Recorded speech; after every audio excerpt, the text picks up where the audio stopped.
I am the Irish guy. This is the Prem catch-up. Let's take a look at what happened in the Premier League this weekend. Right, let's go. Bournemouth 5, Nottingham Forest 0.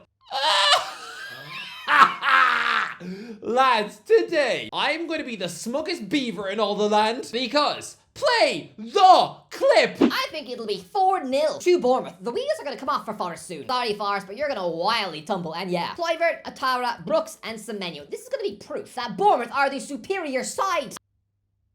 Yeah. When I made this prediction, people reacted to it as if I had just predicted that Bugs Bunny would tell the press that he was pregnant with my son. It was about as likely as a sea monster jumping out of the ocean and eating half of London, right? Me saying that Forest would lose 4-0 was about as nuts as me saying that TMZ would release footage of Simon Cowell getting off with an alien behind Starbucks. Bro cannot accept the Forest are actually good.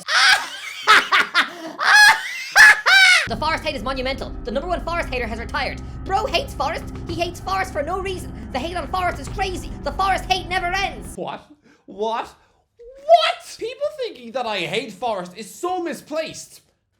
I don't. It's like assuming that someone hates their mum just because they didn't like that bowl of grilled chest hair she served up for tea. Why would I hate Nottingham Forest? It's such an odd thing to hate. It's like saying that I hate Joe McElderry. Like, why? This Bournemouth obsession is getting kind of creepy now. Creepy? No, it's creepy if I turn up on Iriola's porch and beg him to let me lick the crumbs off his toaster. It's creepy if I sneak in through his bedroom window and chew his socks. Sure, but predicting the Cherries to win 4-0, is that creepy? No, I didn't go far enough. No, people think that I have a phobia of all things Forest because I must have been traumatized by the Red Riding Hood story when I was a child. Do they think that Nuno Santos secretly stole my dog and ate it for lunch? No. All I'm saying is that Forest are not ready for Europe. Come on, the Premier League putting Nottingham forward to represent England in the Champions League would be like asking Gareth Gates to be best man at your wedding. It's 3 a.m. and he's still not finished his speech. I'm sorry, I know the Forest have won the European Cup twice before, but do you know how many non-English teams they needed to beat to win the Champions League in 1979? 4. AEK Athens, Grasshopper, FC Cologne, and finally Malmo in the final. In modern day circles, that looks like the group stage of the Europa Conference League. In 1980, they reclaimed the European Cup after beating Oster, Argis Pitești, BFC Dynamo, and then Ajax and Hamburg. I don't know what Argis Pitești is, but it sounds like a dodgy cheese omelette you might get served in a Moldovan pub. Throw Forest into this bloated Champions League format now, and I promise you, it would be like watching a cute little squirrel getting eaten by a wolf. It would be uncomfortable for everyone to watch. I don't want to see Elliot Anderson in tears after a 6-0 destruction at Barcelona. I've been saying that Forest would decline for a while now. People are shocked that Forest were beaten 5-0. I'm not. I predicted 4-0 because I've seen this all before. I see a lot of Newcastle United in this Forest team. And not just because Nuno's spine is made of Newcastle rejects. Ozzy, all that's missing is seeing Jamal Lascelles eating a cheeseburger at the back. But lads, I remember back in 2011, Newcastle were very similar to what Forest are now. A club that were recently in the Championship, but were now in the top 4 in November. Dembaba was drinking that Chris Wood juice, banging in the goals. Alan Pardew looked like he was about to deliver an unthinkable Champions League qualification, and then they ran out of steam. I have seen this before. In February, Newcastle were 5th, 1 point off top 4. They traveled to Spurs and get slapped 5-0. It's the same thing happening now. Newcastle missed out on top 4. The following season, they were back in a relegation scrap. I promise you, in a year's time, people are going to be moaning about Santo whilst he stood on the touchline for a 16th in Feb whilst he's weeping into a bag of hula hoops. And as for Bournemouth, I've been saying that Andoni Iraola is a world-class manager for so long. It's actually hilarious how people once moaned about the Spanish wizard nicking Gary O'Neill's job as if O'Neill was some up-and-coming football guru. Lads, Liverpool are top of the league and yet their fans are scared of travelling to Bournemouth next week. Yeah, the last time Bournemouth travelled to Anfield, when they didn't have Iraola as their manager, they lost 9-0. Iraola comes in, and now, a couple of years later, Liverpool fans are actually frightened of them. Do you see how surreal that is? Liverpool fans are actually looking at the Cherries as if they're a big fat spider and making its way towards your Cocoa Pops. Bournemouth are saucy, immense. Lads, the Cherries have such a fat injury list that half the squad was literally crowded into a glass box during this match, looking like a sleep-deprived stag do waiting for their flight home from Magaluf. The Cherries have so many absentees, you'd swear half their squad had just eaten poisoned shrimp. Iraola is so so many ready-made excuses. Christ, well, he's got a bench full of children. And yet, they don't moan about injuries. Instead, they chuck in their third choice striker and he scores a hat-trick with ease. Oh, dango! I shouldn't say that. Jamie Foxx just had a stroke. Nottingham Forest are the ones getting all the attention this season, whilst Bournemouth have been ignored. Like that ugly pug at the Pound, nobody's been really marveling at them. People have instead been looking at Iriola as if he's some school geek who eats worms at lunch. But me, I said a year ago that Bournemouth would spend the Christmas of 2024 in the Champions League spots. 13 months later, they're 1 point behind Man City. Come on, everyone! Wake up! Lads, I'm going to say this. I hope we see Bournemouth in the Champions League because I think this team can produce utter magic. I can smell a 4-3 win over Barcelona in Europe. Iriola is made for the occasion. He's an absolute worldie of a coach. And I'm going to say this. There's an argument to be made that he is the best manager in the league after Pep. He'd be doing this at Liverpool too. Put some respect on this man's name. He is amazing. Bournemouth are amazing. What are we watching? That is 11 games unbeaten in the league. 11! Bournemouth! They've scored 17 goals in January alone. Bournemouth! Oh, by the way, I got 39 points this weekend. Zealand, he got 41. So he beat me. But still, that's mid-table mediocrity for you, pal. Southampton 1, Newcastle 3. Newcastle are awesome. Here they were turning up to our wretched Southampton. And sure, they went 1-0 down early doors when Jan Bednarek headed home. But no fuss, the Magpies come roaring back. Alexander Isak nets 2 before half-time. And then Sandro Tonelli gets a third to finish off the match. This now means that Isak has scored 13 goals in his last 10 league games. That is 16 in his last 15 league games. That is absolutely sensational, blistering form. This guy, I knew he'd be a good signing when the Magpies took him from Real Sociedad for £60 million. But did I think he would be this good? No. Newcastle were paying 60 mil for a striker off the back of a 6-goal La Liga season. Yes, 6 in 32 games. How? Legitimately, how? How can a player this elite have massively fumbled a season when he was getting service from the likes of David Silva? And it's not like he was some young kid restricted to substitute appearances. No, he was still virtually starting every week as the club's centre forward. Considering that he had Arsenal interest after Euro 2020, then yeah, this vanilla yogurt form absolutely fumbled a potential move to the Emirates in 2022. I'm still confused.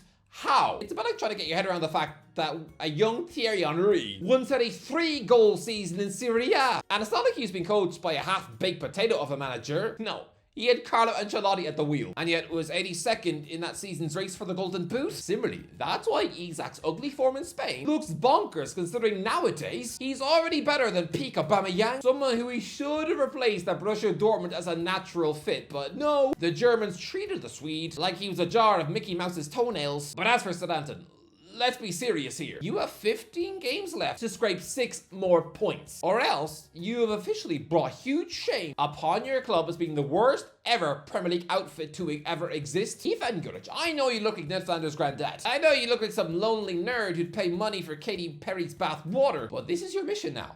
Get 6 points. 6 points, or else Southampton will be humiliated forever. I've added it up. I think that the Saints take 5 points from the remaining games, a point each at home to Wolves and Fulham. I think they'll get a win at Leicester City, but that is it. That leaves them with 11 points. Joint worst ever with Derby. And if that actually happens, that'll be more embarrassing than the 9-0s. Tottenham won, Leicester 2. This team won 4-0 at Manchester City. They won 4-0 at Manchester City. Yes, the Spurs team who have collected just 1 point from the last available 6 matches. They're showing the same sort of form as a Champions League winning English team. Yeah, that doesn't make sense, does it? But no, this horrible, ugly dog food form is the same as a team that won the Champions League that season. Know who it was? Nottingham Forest, 1979. 1 point from 6 matches before Christmas. They then won the Champions League in May. That's what they won't teach you at school. That great Forest team, double Euro champs, spent that Christmas in a relegation scrap. So don't worry, Spurs, it is not that bad. You're just emulating the great Forest side under Brian Clough, right? No, just kidding, but oh, come on. 1 point from 7 games. It is laughably hideous. It's revolting, actually. It's such a terrible run. Spurs' last win was a match where they went 5-0 up at half-time. Ange Postecoglou has been getting a bit of slack because of injuries. Sure, the injuries have been bad, but are you telling me this team is not good enough to beat a Dreadful Leicester at home. And let's not forget, the end of replays in the FA Cup has spared the blushes of Spurs, sparing them the embarrassment of admitting that yes, they drew with Tamworth. They couldn't even beat a team full of blokes who work at the car wash. I like Postecoglou and I think he is a good manager, but this is sack-worthy. He's lost the dressing room, surely, because losing at home to both Ipswich and Leicester, it's proof that these players are not vibing with him. I mean, are we shocked considering this man has been scouting through interviews for the last few months? I know he's always seemed a little grumpy, sure, like someone who's just had a donut stolen from his lunchbox, but lately, he actually looks like he hates football and hates people. By the time this video goes out, I am fully expecting him to be gone. By the time you're watching this, Postecoglou will have gotten the chop. I promise you that. So I'm going to speak about him in the past tense, okay? Goodbye, Ange. It's a shame it never worked out for you in the Prem, but yeah, you're gone. Of course you are. Jose was sacked for way less. You are off. I mean, probably to go back to Celtic once Brendan Rodgers moves on in 18 months' time. If I'm Daniel Levy, absolutely get a new manager, but no interims. Still make the stupid mistake of what Everton did in 2017, because back then they were ambitious, splashing around stupid levels of money, and were hunting for the next elite coach. Twice up in November 2017, their top target was Diego Simeone. But because Barcelona legend Ronald Koeman left them in a relegation scrap that Halloween, they panicked and lowered themselves to the standard of Big Sam. I mean, sure, they eventually got back to hiring the likes of Ancelotti, but still. Tottenham, do not do what Everton did. Do not panic and go and get a Sean Dyche just because you're in a relegation fight. Like, don't get Rafa Benitez in as a short-term quick fix. No, not Rafa, not in 2025. If I'm Spurs, go out now and get Xavi. Why not? But, oh yeah. Thanks, Vardy. Can Vardy please stop doing this?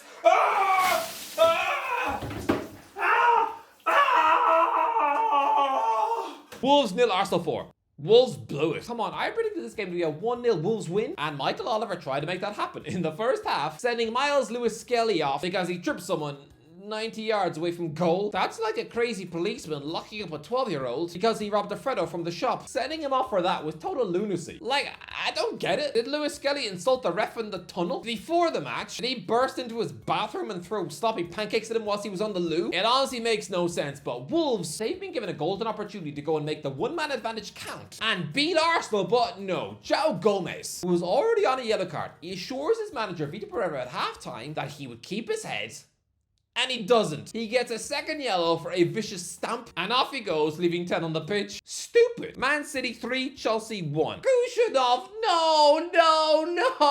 Can I please ask why Pep Guardiola is throwing a 20-year-old boy straight into an epic Man City versus Chelsea clash 4 days after joining the club? Life has moved so fast for this Uzbek kid. Are you really thinking it's a clever idea to throw your new signing in like this? Oh no, he's a cool, level-headed gentleman, right? A head screwed on his shoulders far beyond his young gears. Are you sure? Because it was only 2 months ago that he was sent off for nearly breaking Hakimi's leg in what was described as a horror tackle. This kid has so much to learn. He should arguably be back on loan at Lens, not starting pressure games for Man City. Go back to the start of last season when he spent 12 of the first 15 League One matches stapled to the bench without even being asked to come on as a sub. That was only last season, and you're telling me he's now ready for Man City? After what, 3 training sessions with Pep? 0 pre-season? Nothing? Look, I'm sure he's a good player, but I just feel bad for the guy. This was too soon to start, and yeah, 3 minutes in, he messes up, limply heading an extremely nervous header into the path of Nicholas Jackson, who tees up Madueke to score. That must have been so embarrassing. The kid looked terrified to be on that pitch. Look, I know John Stones hasn't played in a while, but neither had Kushanov. This kid had not played in over a month. No game since Christmas. He still hasn't worked off the chocolate mince pies from Christmas Day. But look, City got the win thanks again to Robert Sanchez, once again leaving his brain on the coffee table, just come mindlessly racing at a goal, allowing Haaland to just chip him with ease. Honestly, it looked like a FIFA glitch. Honestly, Maresca, get another goalkeeper! Liverpool 4, Ipswich 1. Yeah, here we have Liverpool absolutely eating Ipswich Town with a spoon. What annoys me about this game is that Jacob Greaves' last-minute header spoiled my 4-0 prediction. Actually, Antoine Semenyo scoring in the final minute for Bournemouth ruined my 4-0 prediction in that game too. I was seconds away from getting 2 4-0s right on the same day. You can't imagine my excitement at 4:54 on Saturday afternoon. Looking at these 2 4-0 scores, I was going to look smarter than Dumbledore. But now, Liverpool just had to switch off in the final minute, didn't they? Crystal Palace 1, Brentford 2. Okay, Brentford won this game, although Brian Mbemo was helped out massively by the ref, allowed to retake the penalty he missed because of encroachment. Look, for a start, I don't think the semicircle should count as the box. Gay's about 15 yards away, and you know what? Poor old Mark didn't even need to clear the thing. Just let Mbemo touch the ball after it came back to him off the post, and suddenly Palace would be given a free kick. But look, the weirdest takeaway from this match is that Palace, new by Roman Esse, is selfish, like hilariously so. This guy scores his first ever Premier League goal with his first ever touch. He's pulled one back for Palace in the 87th minute. There's time left on the clock for Palace to equalise, so just collect the ball and run back to the halfway line. Instead, the guy bursts into a beaming smile and does a knee slide by the corner flag. Are you serious? This is like when Olivier Giroud equalised for Arsenal at Bournemouth in 2017. It's 3-3, and yet he chooses to make it all about himself by doing a scorpion kick celebration in front of the cameras, instead of running back to the halfway line in search of a fourth, celebrating when you're losing the match. This from Esse would be like if Kate Winslet started twerking on the raft after escaping the Titanic. Oh, who cares about anyone else? I'm safe and that's all that matters. Yeah, she breaks out the box of Maltesers and starts dancing to single ladies whilst DiCaprio freezes in the sea. I haven't seen a more naive Roman Esse since I plagiarized the plot of Gladiator. My English teacher was not impressed. Fulham 0, Man United 1. Oh, lads, play the clip. I had to pick this scoreline at some point. 0-0. I think it's a 0-0 that United is upset by and Fulham is happy with. It's not gonna be 0-0. If this match finishes 0-0, then I will sing a love song for Zealand with a polished music video and everything. Do you know how close I was from having to sing a Zealand love song? Thank you, Lisandro Martinez, for fluking in that late winner. You saved my bacon. But look, what a horrible, wretched watch this was. Brighton 0, Everton 1. What an ugly match. Good win for Everton and a brilliant victory for David Moyes, but honestly, yeah. Aston Villa 1, West Ham 1. Poor old Tyrone Mings. Look, this was Graham Potter rocking up to Aston Villa and having West Ham dominate possession against Unai Emery, which I guess is sort of impressive, but yeah, no, West Ham didn't get the win, so relax on the Potter hype. Oh, please. I can already smell the Graham Potter hype is rising again. We've already gone through this. Please, just no. Anyway, that's the video. Let me know what do you think. Let me know what did you make of the game week. Let me know in the comment section. Don't forget to like, share, and subscribe. I'll talk to you in a while.